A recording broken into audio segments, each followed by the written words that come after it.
Aujourd'hui, je dirais que je me sens assez excitée face à un renouveau un peu. Parce que du coup, c'est ma première journée aujourd'hui. Je me sens bien et un peu perdu en même temps. Parce que j'habite à Rio et que je suis revenu ici pour du travail. Et que du coup, je suis à la fois chez moi et pas vraiment chez moi. Donc je suis dans un entre-deux.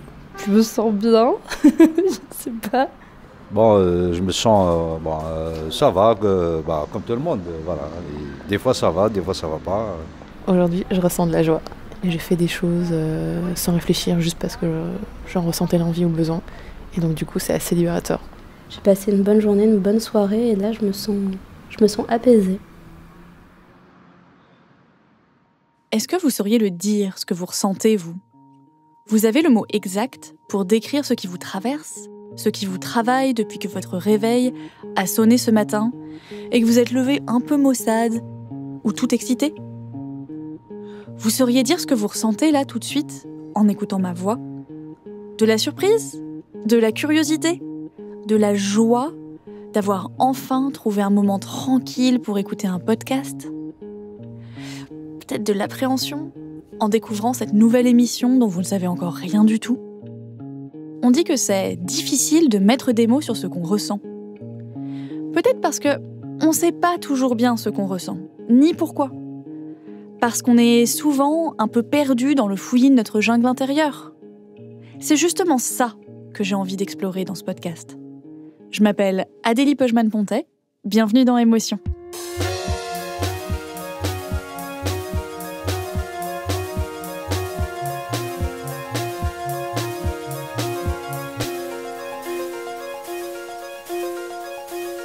Je vais essayer de vous décrire ce que je ressens là, moi, tout de suite. Si je veux être précise, je vais aller chercher dans ce que les universitaires appellent la granularité de mes émotions. C'est-à-dire dans toutes les nuances de ce que je ressens à cet instant précis. Je peux vous dire, par exemple, que je suis en studio et que derrière la vitre, il y a Charlotte et Mélissa, mes chefs, Bernard et Nicolas, les ingé-sons, et Alice, l'attachée de production. Ils me regardent tous avec des grands yeux. J'ai un peu du mal à respirer, j'ai le cœur qui bat super vite, et j'arrête pas de rire parce que quand je suis gênée, je ris. C'est pas un réflexe hyper pratique, je vous assure. Je suis la personne qui rit aux enterrements. À cet instant, qu'est-ce que je ressens, moi ? De la peur, du stress, de l'angoisse. Depuis septembre, il y a ma kiné qui essaye désespérément de me masser le diaphragme, c'est le muscle sous votre cage thoracique, et j'ai l'impression d'avoir un caillou à la place de l'estomac. En fait, j'ai l'impression que présenter ce podcast, c'est comme si je m'avançais nue sur une scène devant un public prêt à me jeter des clous. Devoir prendre la parole devant plein d'inconnus qui vont pouvoir critiquer et commenter. J'ai peur de rater, j'ai peur de trébucher. En fait, j'ai le trac. Comme Franck il y a 30 ans. Je vous parle de Franck parce que sa fille Jeanne m'a raconté son histoire il y a pas longtemps. Comme moi, il rêvait de faire son métier depuis tout petit. Lui, c'était avocat. Il avait brillamment réussi l'examen du barreau dans sa ville, Nantes, et il avait commencé à travailler assez jeune. Franck avait été recruté par un avocat connu dans toute la région, et cet avocat attendait beaucoup de lui. Et puis, la pression était d'autant plus grande que Franck se lançait en droit pénal, c'est-à-dire qu'il se retrouvait à défendre des délinquants, des criminels, des gens qui risquent la prison. Et le trac a failli briser sa carrière. À 23 ans, il se retrouve à défendre un homme qui est détenu pour trafic de drogue. Il est dans une situation qui est la pire en droit pénal, c'est-à-dire s'il est déclaré coupable, il est considéré en récidive légale. Évidemment, quand on récidive, on risque gros. Et en plus, le client de Franck conteste ce qui lui est reproché. Il clame son innocence. Quand il arrive au tribunal, Franck a hyper peur.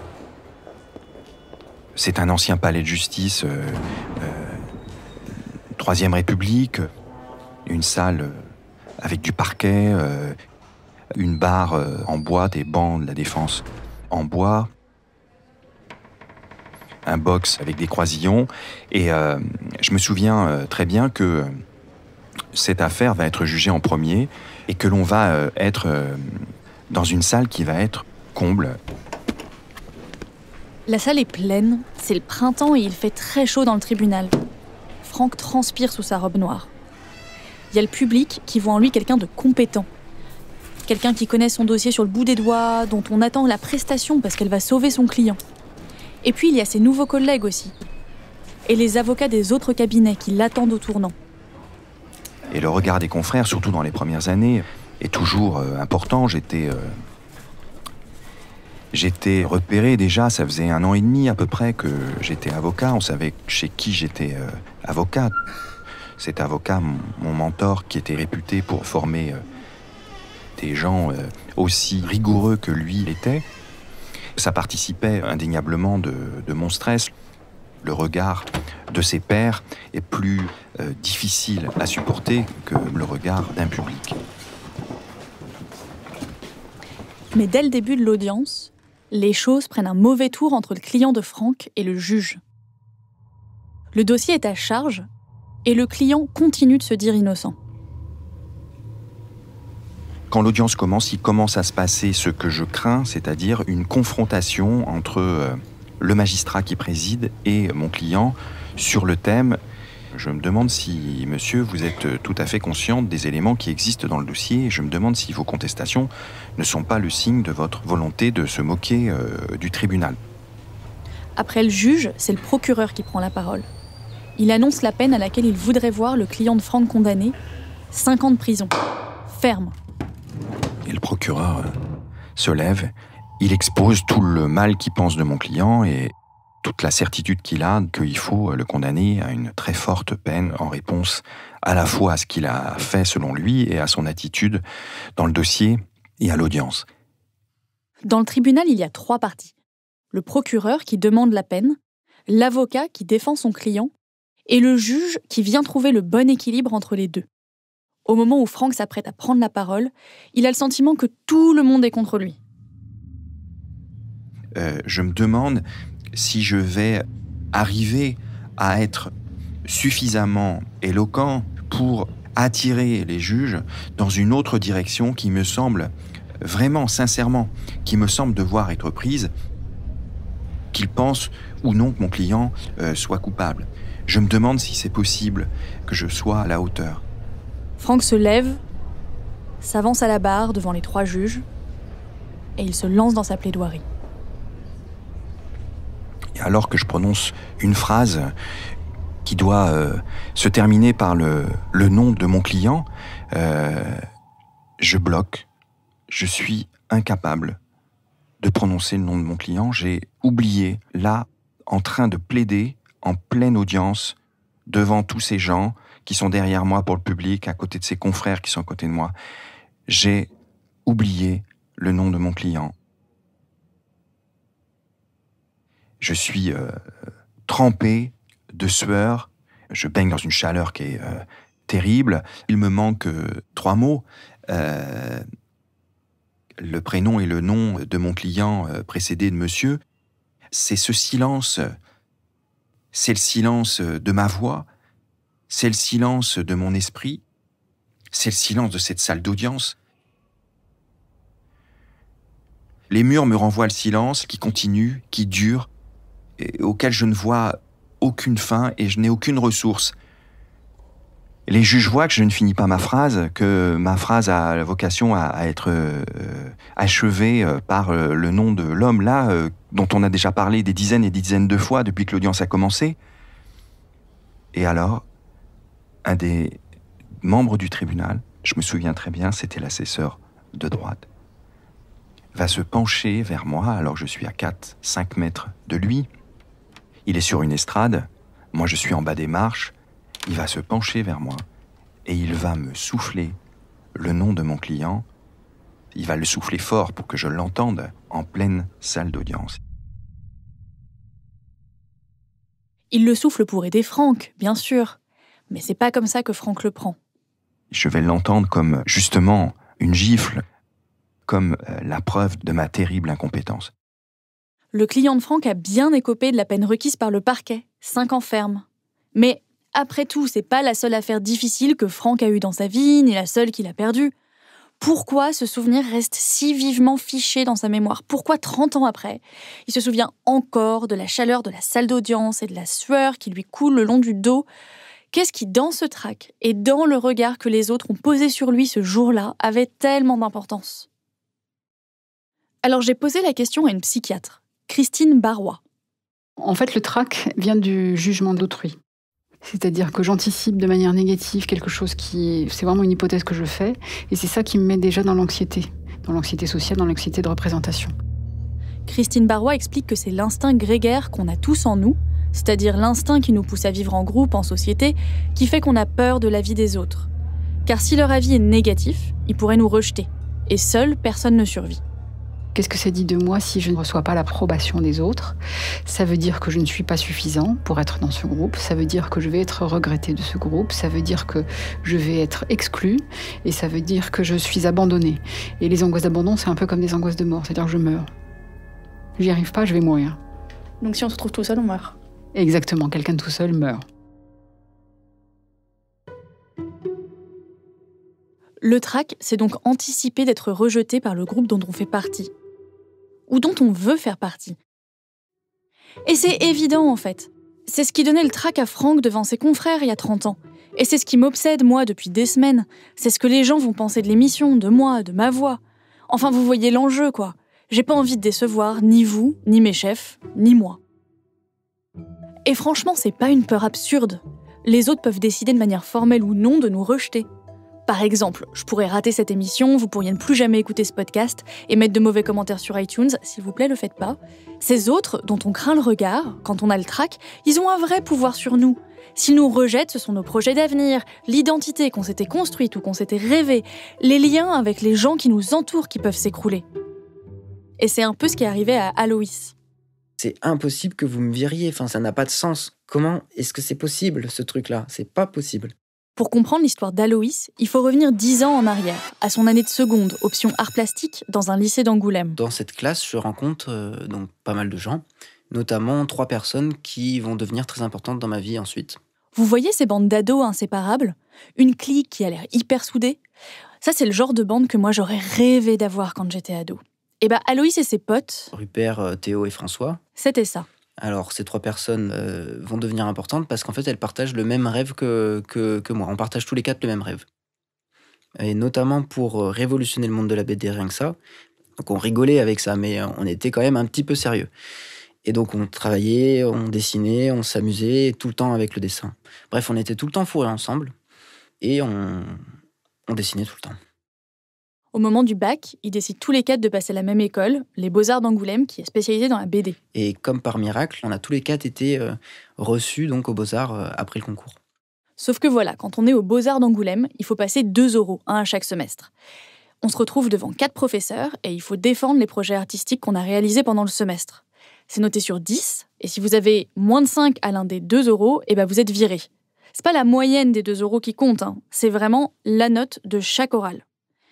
Et Aloïs, il est pas terrible à l'oral. Faut savoir que la classe, on est 35-40 et que moi, je suis toujours dans les 5 derniers. Je suis quelqu'un de très angoissé. Dès que je dois passer à l'oral devant des personnes, je suis vraiment pas à l'aise. L'anticipation, le cœur qui bat, le fait de réfléchir 1000 fois la même phrase pour commencer, je suis vraiment mauvais, quoi. Le jour de l'oral, Aloïs s'installe, il est dans une petite salle d'environ 20 mètres carrés.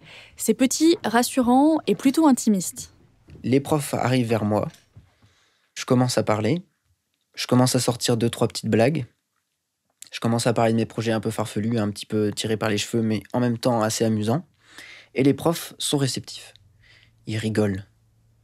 Et quand je commence à faire rire les jurys, il y a vraiment une espèce de confiance, une situation qui me met à l'aise. Et du coup, j'enchaîne, je continue, je les fais rire, ils passent vraiment un bon moment. Et ce qui fait que ils me disent merci pour la prestation, t'inquiète pas, et puis à plus tard.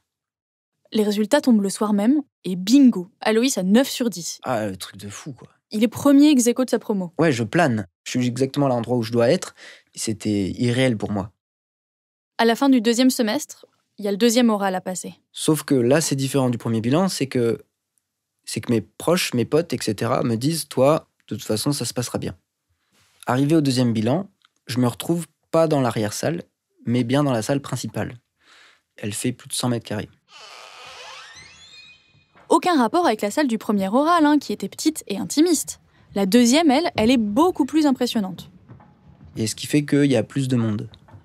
Les autres élèves étaient tellement impressionnés par la note d'Aloïs au premier semestre qu'il y en a plein qui sont venus le voir. Donc j'installe ma présentation en U pour que les profs puissent se promener, voir tous mes projets du semestre et voilà, tout simplement en U, quoi. Et donc les profs arrivent. Et là, en fait, j'avais prévu des blagues. Pareil, j'avais prévu pareil, en fait, que le premier semestre. J'étais dans la même situation. Sauf que les blagues que je commence à dire, il n'y a pas de rire. Et du coup, je commence à perdre le contrôle. Je commence à devenir tout rouge. Je commence à faire des blancs. Je perds mes moyens. J'arrive plus à articuler, j'arrive plus à parler, j'arrive plus à dire ce que je voulais. Et dans ma tête, ça fait non, c'est en train d'arriver, il faut pas que ça arrive, c'est pas bon, c'est pas ça, faut que je réussisse. J'arrive plus à présenter mes travaux. C'est pas en train de réussir, ça marche pas. Je suis en... C'est pas en train de marcher, ça marche pas, quoi. Je regarde les profs, je relance des blagues, j'essaye.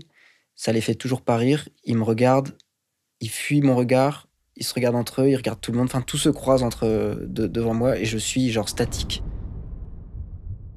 Et le pire dans cette situation, c'est qu'au moment où je commence à galérer, il y a d'autres personnes, d'autres camarades qui montent parce qu'ils ont entendu dire que ça commençait pour venir voir ce qui se passe. Même s'ils sont pas nombreux, enfin, je sais pas, ils sont 3, 4, ils sont peut-être 6, ils sont peut-être 10, enfin, j'en sais rien en fait.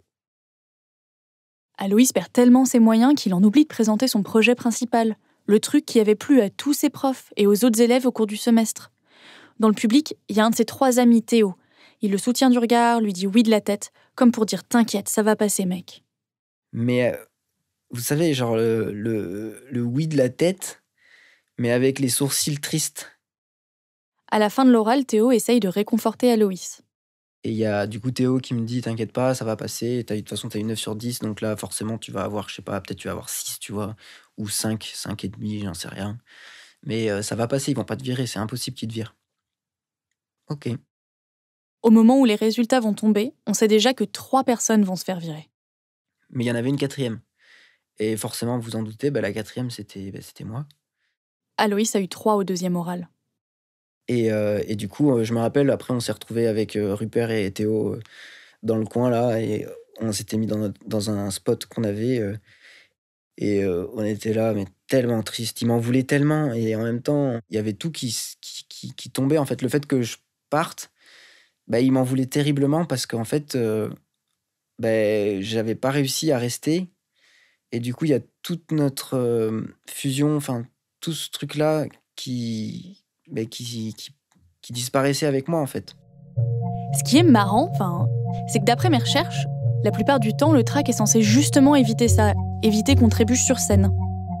On a peur que ça arrive, donc on panique tranquille derrière le rideau, en l'absence des autres, de ceux qu'on a peur de perdre ou de décevoir. En fait, ce qui caractérise le trac, c'est qu'il intervient normalement avant de monter sur scène, avant de faire face au danger. In absentia. In absentia, c'est le mot savant qu'emploie Patrick Thor pour dire qu'on a peur d'un danger qui n'est pas présent devant nous. Patrick Thor, il est philosophe et théoricien des sciences. C'est le directeur de l'Institut Charles Darwin International. Il a consacré toute sa vie à Darwin et il est en train de publier son œuvre intégrale en 35 volumes. Pourquoi je me suis retrouvée à discuter avec un expert de Darwin ? J'ai tout simplement tapé « Pourquoi on a le trac ?» dans Google. Et je suis tombée sur tout un tas de vidéos et tout un tas d'articles qui me disaient que Darwin avait théorisé le trac. Donc je me suis rendue chez Patrick Thor, dans le Tarn, et la première chose qu'il m'a dite, c'est qu'Internet avait faux et que Darwin n'avait jamais parlé de trac. Notre conversation aurait donc pu s'arrêter là, au bout de 30 secondes d'interview, après 800 km de trajet. Sauf qu'en fait, Patrick Thor avait aussi d'autres choses à me dire. Notamment que le trac n'existe pas juste pour nous faire souffrir. Il a une fonction. Il est utile parce qu'il permet de se défaire de la peur en l'éprouvant in absentia, c'est-à-dire en dehors du vrai danger, en dehors de l'épreuve, avant l'épreuve. Mais c'est l'expérimentation dans l'imaginaire et en même temps le vécu sensible et sans danger objectif d'une situation dont on veut se délivrer dans la vie réelle. Et le trac a cette fonction. Le trac, c'est comme un vaccin en fait. C'est cette petite dose d'angoisse d'abandon, de mort sociale qui vous immunise, théoriquement, pour surmonter l'épreuve devant vous au moment où vous n'avez plus d'échappatoire. Vous êtes en coulisses. De l'autre côté du rideau, il y a un public ou un jury qui vous attend. Et à ce stade, ou vous montez sur scène et vous réussissez, bravo, ou vous encourez la mort sociale. Parce que vous ratiez sur scène ou que vous ne montiez pas sur scène, dans les deux cas, vous aurez échoué au regard des autres. Et vous emmènerez ces regards avec vous.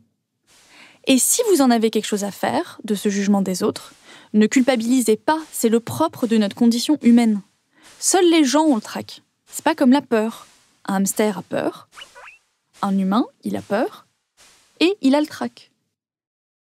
Parce que le trac implique la conscience des valeurs et la capacité à se projeter dans le futur. Par exemple, pour Aloïs, c'est se demander juste avant son oral s'il va bien réussir les beaux-arts et devenir l'auteur de BD qu'il a toujours rêvé d'être. Il inclut la conscience du jugement des autres, c'est-à-dire qu'il oppose l'estime et le mépris. Il est intimement lié à la capacité de se représenter l'avenir.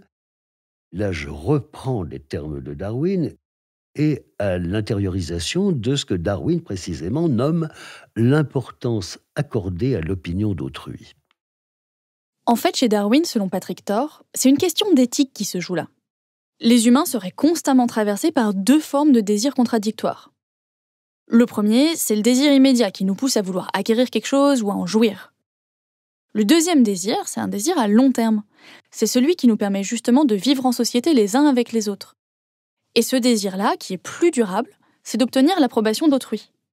Et l'éthique de la civilisation chez Darwin, c'est quelque chose qui repose sur l'exigence que l'on a d'être en tout point conforme à l'attente d'autrui.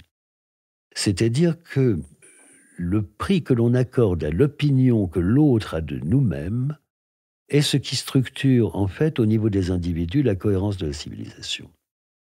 Le trac, c'est la réponse à ce désir profond d'appartenir à la société. Est-ce que pour autant, ça veut dire que tous les humains ont le trac de la même manière et avec la même intensité ? Non. Un professeur d'art oratoire qui s'appelle Stéphane André a une anecdote rigolote sur ce sujet d'ailleurs. On pense généralement que l'art oratoire est un don. Stéphane André anime régulièrement des conférences et des ateliers pour aider les gens à être plus à l'aise à l'oral. Dans chacune de ces conférences, il demande à quelqu'un de se porter volontaire pour venir sur scène et parler pendant 2 ou 3 minutes du sujet qu'il veut. Je sais pas si, comme moi, vous êtes déjà crispé en entendant ça, mais 2 ou 3 minutes pour parler sans avoir rien préparé devant des inconnus dans un amphithéâtre, moi je trouve ça terrifiant. Alors quand on demande, et quand on demande encore aujourd'hui, dans un amphithéâtre d'Européens, de Français en particulier, est-ce que quelqu'un veut bien venir faire un exposé alors qu'il y a 200 personnes dans l'amphithéâtre ? Je dirais presque que chacun regarde dans son cartable en se disant j'ai un truc à faire dans mon cartable et tout, un peu comme quand on était à l'école et qu'on avait 12 ans ou 13 ans et que le prof disait quelqu'un va venir au tableau, et à ce moment-là tout le monde regardait dans son cartable, regardait dans ses notes. J'ai pratiquement le même comportement adulte de gens de 40, 50 ou 60 ans dans un amphithéâtre. Si vous demandez que l'un d'entre eux veuille bien venir à la tribune faire un exposé. Et les gens n'ont pas envie de venir. C'est pourquoi, en général, maintenant, je désigne les gens que je fais monter sur scène. C'est plus simple. Donc la grande majorité du temps, Stéphane André donne cette conférence devant un public français. Mais il y a quelques années, il se retrouve à faire la même conférence en anglais devant des élèves nigérians.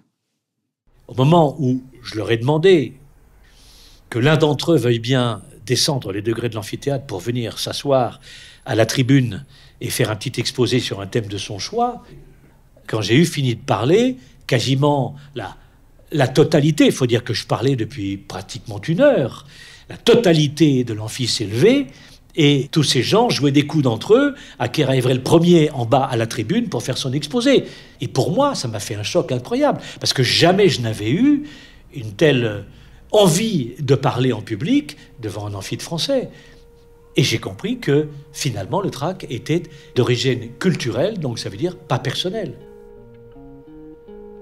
Est-ce qu'il y a des pays où on serait particulièrement traqueux ? Ou est-ce qu'il y a des gens devant qui il est particulièrement difficile de parler ? Peut-être qu'on n'est pas tous égaux devant le trac, mais peut-être aussi que certains publics ont un regard plus dur que d'autres. Et si le problème en fait c'était pas moi, c'était vous? Et si vous étiez particulièrement attentif à la moindre erreur, prêt à rire, à juger, à vous moquer? Je dis vous, mais je pense pas vraiment à vous tous qui m'écoutez. Je pense à ceux qui, comme moi, sont français. Et si en France, on était particulièrement dur face à la parole de l'autre? En France, le silence est d'or, le rompre, c'est terrifiant.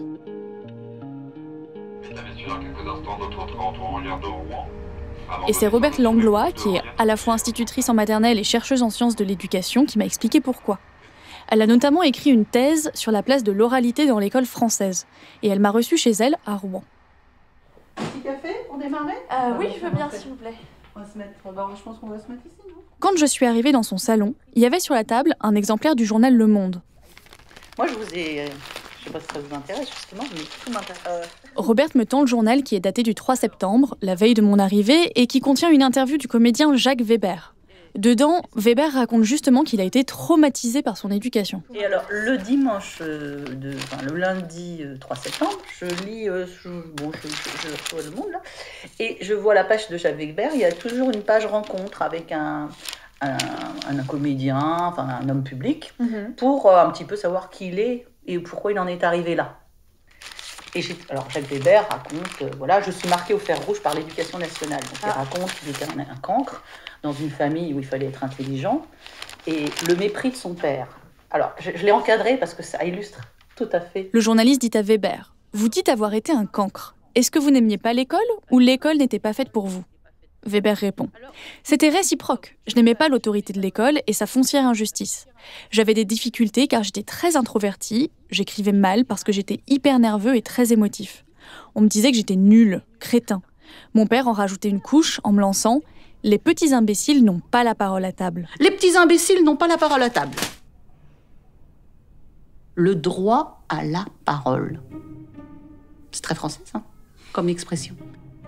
Ne pas avoir droit à la parole, parler comme un livre, quand on sait, on se tait.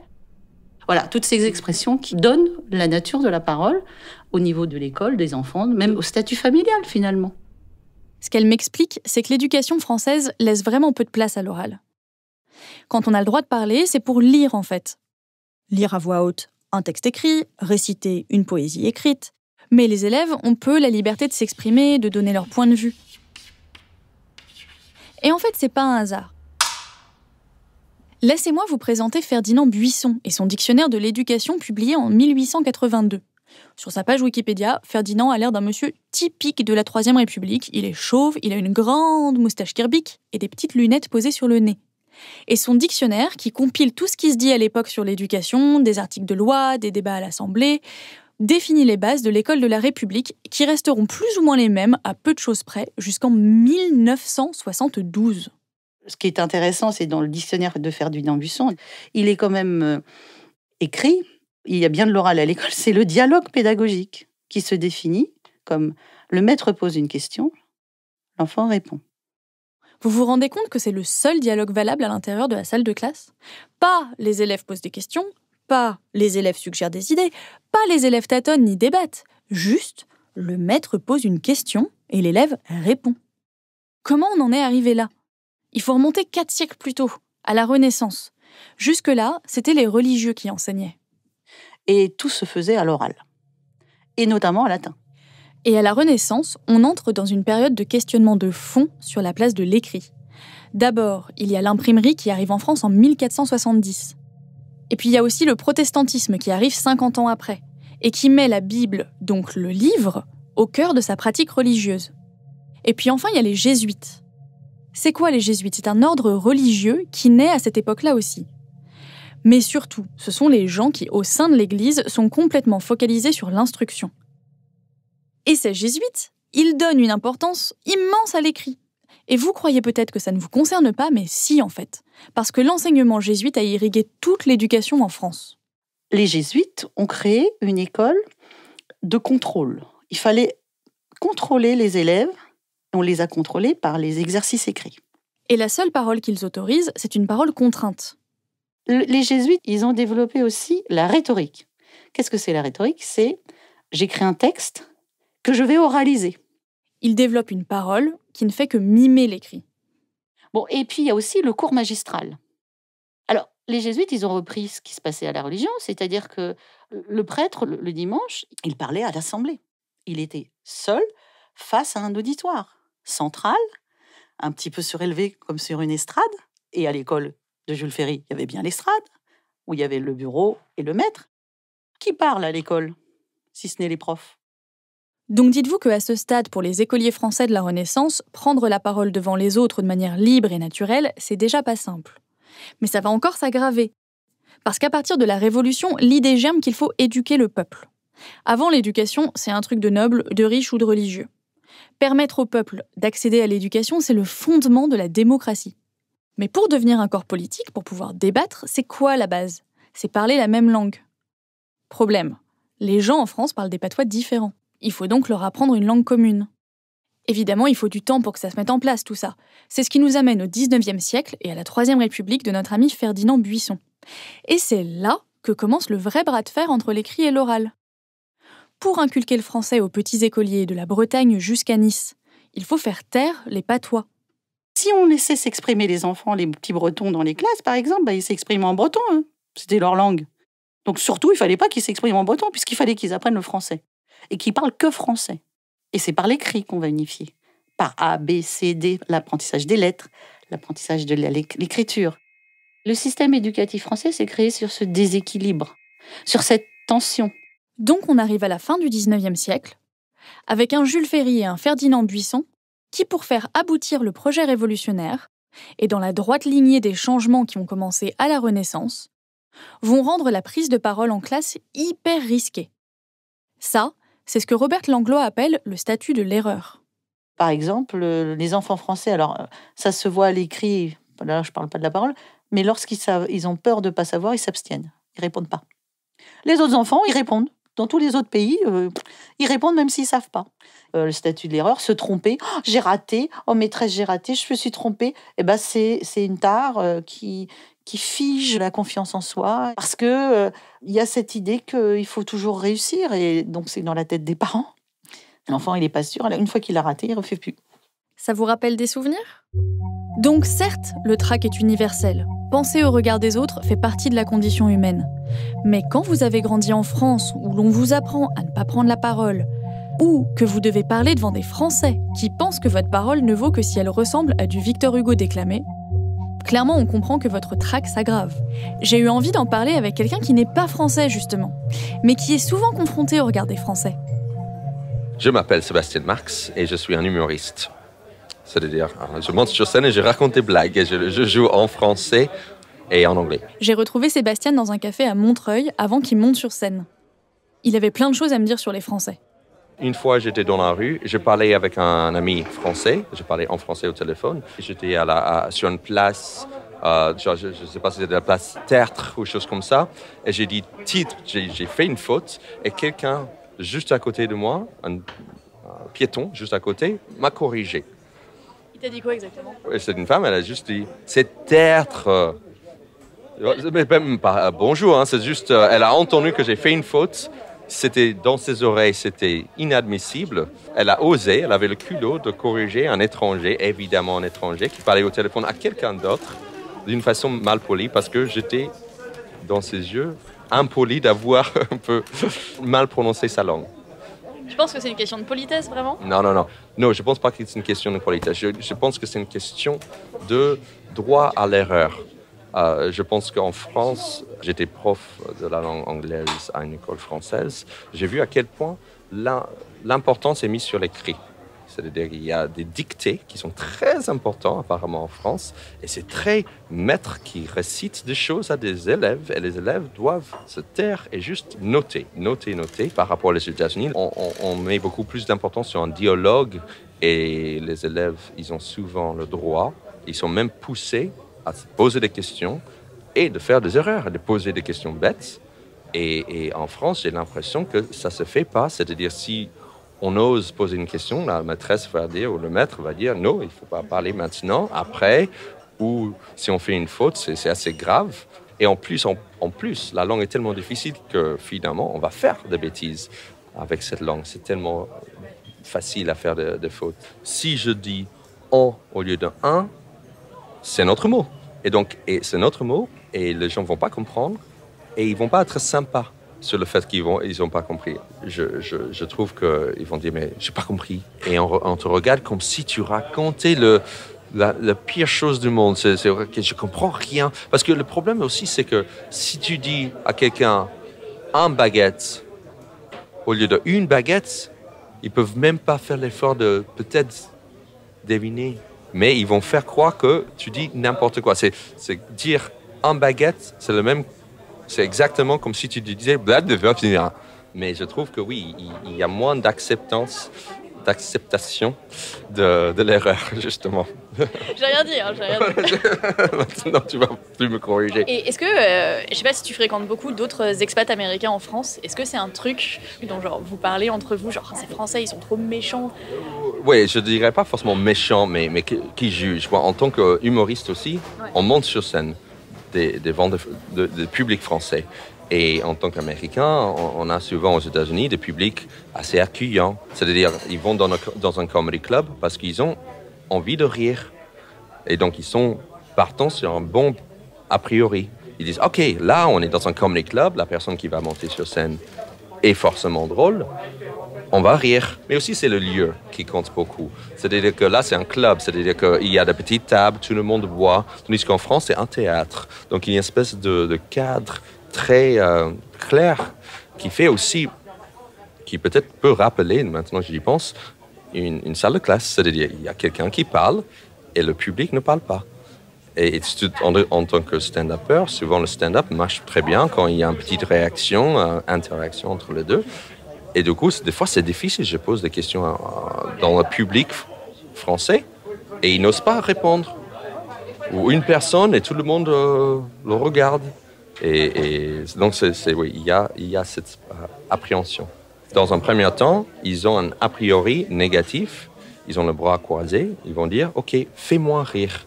J'attends que l'humoriste sur scène, je vais essayer un peu de rester dans ma coquille et jusqu'à ce qu'il casse ma carapace. Et OK, bon, c'était pas mal. Et donc, on va recevoir des éloges comme « Ah, c'est pas mal ». Tu vois, c'est le maximum qu'on peut espérer. Si en français, tu dis « C'est pas mal », jackpot, ça va. Au moins maintenant, je serais hyper flattée si je lis « C'est pas mal » dans les commentaires iTunes. Et si vous me dites que vous avez trouvé ça extraordinaire, je saurai qu'on a des auditeurs élevés loin de Ferdinand Buisson dans la joie et l'enthousiasme. Mais surtout, je crois que ce que je retiens de tout ça, c'est que c'est plutôt une bonne nouvelle que j'ai eu le trac en fait. C'était ma manière de penser à vous qui m'écoutez. Et peut-être qu'après cet épisode, on essaiera de ne plus croiser les bras en allant dans un comedy club. D'accepter un peu mieux cette parole vivante qui se cherche, qui déraille et qui hésite. Et de se dire, tant pis si on trébuche. C'est notre réflexion en train de naître et de faire ses premiers pas. Et à chaque fois qu'on aura le trac, on pourra aussi se dire que c'est normal, que ça prouve que simplement, en fait, on n'est pas des hamsters.